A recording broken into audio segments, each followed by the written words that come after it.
Hi everyone, so we're back at Virginia Civics and Economics and we're talking about Chapter 3, Section 2. This is Part 2 of a two-part movie section on this chapter. I just felt like to appropriately discuss this chapter, I needed to break it up into two different videos. As usual, if you have this book, you're welcome to follow along with it. And the SOL standards discussed in this section are describe the duties of citizenship, examine the responsibility to register and vote, and practice service to the school and local community. And we're going to focus more on the first two parts of these standards. So I want you guys, before we begin, to refer back to that question you wrote in Part 1. Please think about anything you might want to change about your school community for the better. What are these things? Please write them down. You can write them down again, but just keep these in mind as we go through the duties and the responsibilities of being a citizen. Because we're going to ask you to sort of think about how these duties and responsibilities sort of intersect with these problems that you see in your community or school.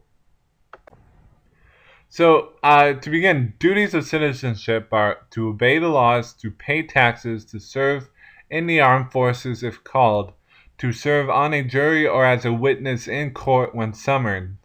And one key point about this is that if you choose not to fulfill these civic duties as a citizen, you face legal consequences.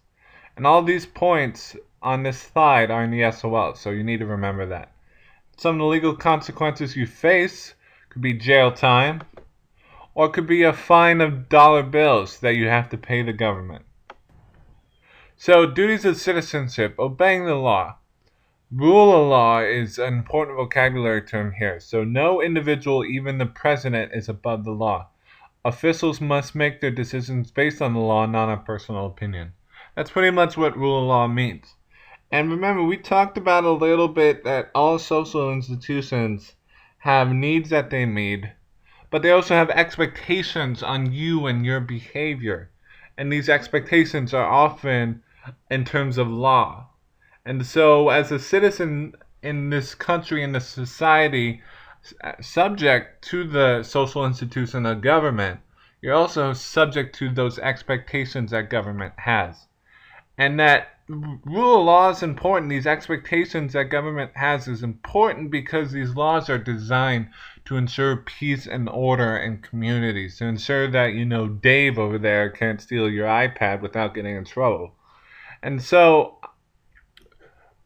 what I want to just encourage you guys to think about is that rule of law is important even for you today.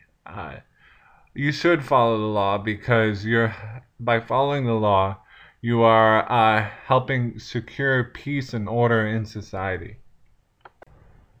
Another duties of citizenship is paying taxes. And what's key about this is basically you might, as a middle school student now, not think that this matters to you at all. You might be sort of say, I don't have to pay taxes, I don't have to worry about it. But in many, many states, that's not true. Because what ends up happening is when you buy something, when you buy, your CDs in your CD collection, or an Xbox, or the Tesla car right there, that you're actually having to pay a little bit more than what the company necessarily wants. And that little bit more is the tax. It's a fee that you sometimes have to pay when you buy stuff that just goes to the government for every single thing that you buy. So another duties of citizenship is serving the armed forces. And this matters to you guys mostly when you turn 18 in high school and college. And what ends up happening is that you have to register with the government for something called selective service.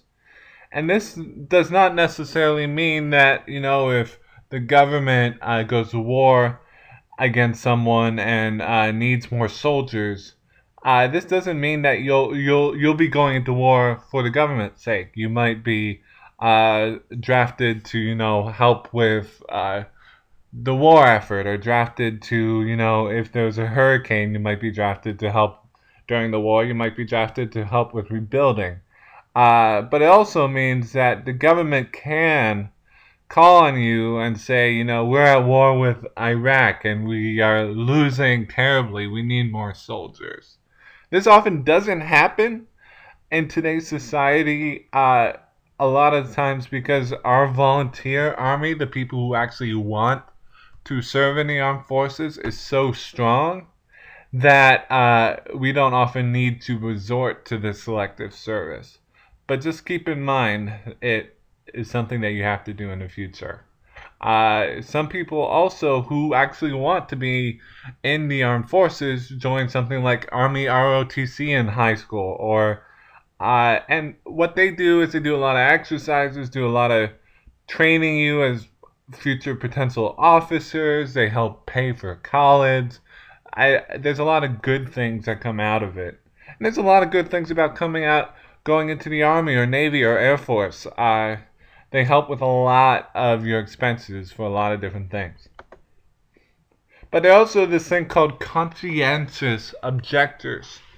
And if you fill out the appropriate forms with the government and selective service that show you as a conscientious objector, that means that you don't have to go to war if you're drafted.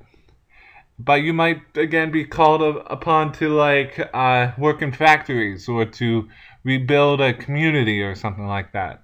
And conscientious objectors, what that word means is simply that you object to violence. You object to killing. You don't want to be a part of anything, anywhere that has to do with murder, violence, killing, death, soldiers, work, etc. So, duties of the citizenship: to serve on a jury or as a witness in a court.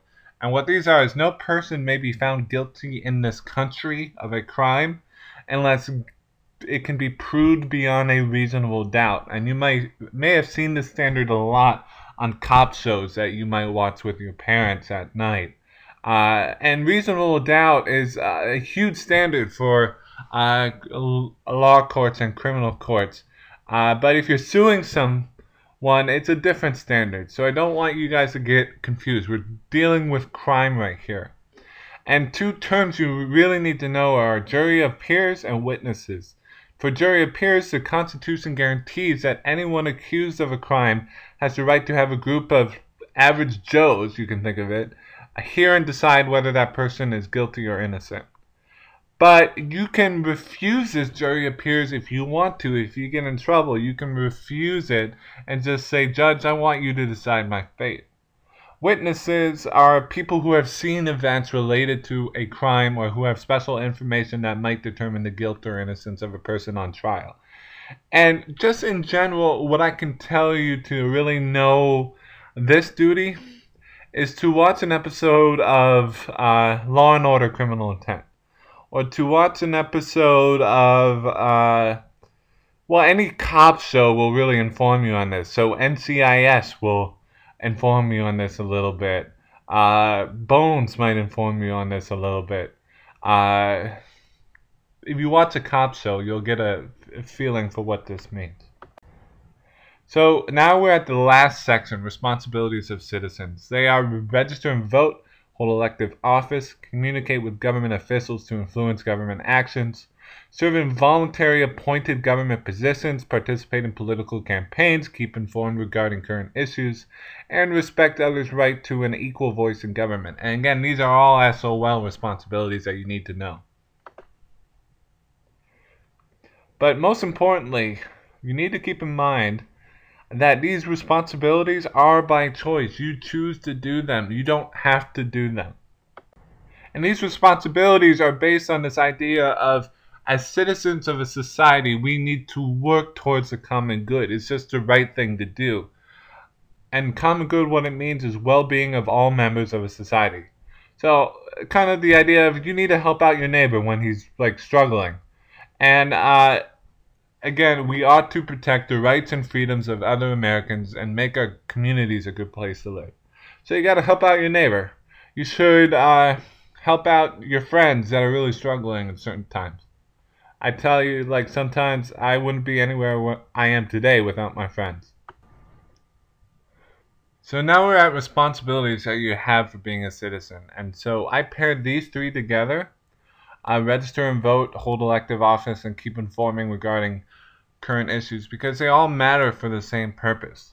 The way we influence government primarily as citizens is that we say to, a person running for office, hey, you, I like what you have to say. I think you're right. I want you to devote most of your energy towards figuring out how our government should run, how our either local government or, education system or national government should run. Because I don't have the time to devote to every single issue that might come up. So I trust you. So I'm going to register and vote for you so that you can hold elective office and make those decisions. One of the key parts about that process is that if I'm voting for someone, or sometimes if I'm voting for a law that comes down and requires citizens' input, I have to know what I'm talking about. I can't just vote for someone because he says, I hate, taxes. I have to know, what exactly is the tax issue that he hates? Why does he hate taxes? What will he do in certain situations that tax issues come up? I have to know more than just sort of, that he hates taxes. Part of this course is to inform you guys a little bit more about, the issues that these guys face on a normal basis, especially when we're talking about the economy later in the course. And to keep informed regarding current issues. For example, if a school board votes, hey, we don't want this particular textbook to be used, and you disagree, knowing that the school board voted that way is you keeping informed regarding current issues. And so, bottom left was a voter registration card. This is our current Virginia governor, Terry McAuliffe. And he chose to hold elective office and exist in that responsibility. That was him saying, I want to spend the time to try to meet my voters' needs. And to try to make these decisions akin to what I promised the people who voted for me would get. He's responsible to you. You can actually write him. Go talk to him. And if you want to, your teachers can help you write these petitions, write these speeches, write these letters to his office. And he is responsible to you, so meeting your needs. He will even receive letters from kids, from people your age. You can feel comfortable in writing him. So responsibilities include participate in political campaigns. And so Terry McAuliffe, he was a candidate, a person running for elected office. He was running for the Virginia governorship. And as a result, he needed people to help out with that process. And these people, if you were one of them, you would have helped persuade people to just go vote in the first place. A lot of people who are participating in political campaigns call people all the time and just sort of help remind people to go out and vote, help, convince people that voting is important. And you also help people by giving people information about your chosen guy, about the guy you like. So guys, the final responsibility we're going to talk about is communicate with government officials to influence government actions. And so like I said before, if you see something wrong in the community that you want to change, you are more than welcome to write Governor McAuliffe. You're more than welcome to write your elected community leaders. And us teachers, please ask us teachers, our parents, to help you do this and to help you do this effectively. We would love to. But things that have also happened that count as communication is protest.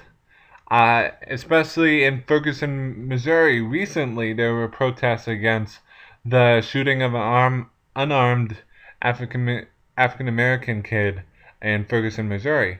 And a bunch of people saw that in the news and they were like, this is not right.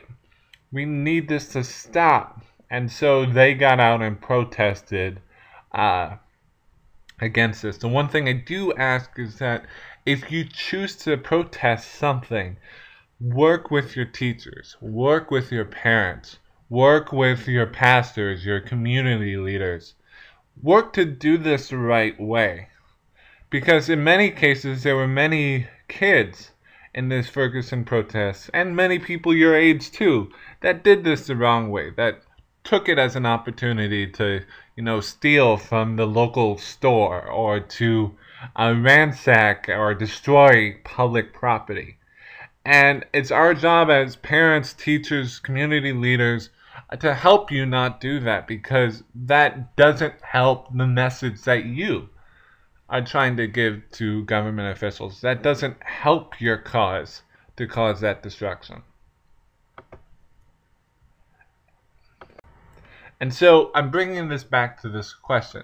With what you know as your rights, responsibilities, and duties, how can you contribute to the common good today in your school, in your community?